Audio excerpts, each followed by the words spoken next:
Alright, so first impressions. These headphones must be worn out before you can really judge the quality. So this is just unboxing-like experience.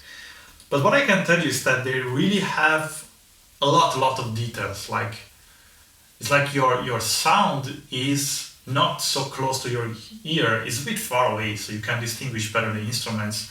And that's just the physical nature of these headphones. If you look at them, the speakers are not really where your ear are, they're a little bit back. And this allows you to perceive way more details. They are definitely very comfortable to wear, and they do isolate you a bit from the surroundings, so they are not really completely open.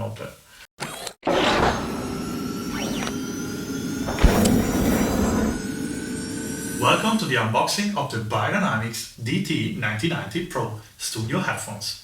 The 1990 is the open back version of the studio headphones. If you're looking for the closed back version, look for the 1770. In the box, we have an instruction manual.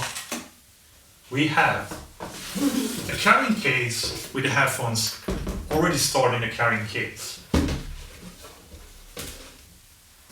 We open the carrying case up, and the headphones are ready to play. The box comes with two different cables, a coiled cable and a standard cable, depending on what your needs are. I will pick up this one, which is more like the DJ style, the one I'm used to. The cable comes pre-mounted with a 1/4 inch jack, but just unscrew this guy out and you're gonna get your regular 3.5mm jack pliers. So the alternative pads that are included are of different kinds. So those are what's called analytical pads, and those are the balance pad. And you can change them depending on the quality of the sound you like to hear.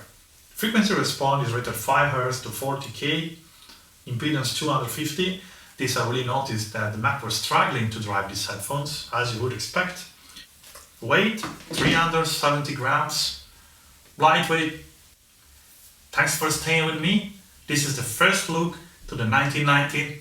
I'm gonna post a video real soon with a full review, but I'm gonna test it with a proper setup and share my thoughts with you. Thanks for watching, and see you in the next one.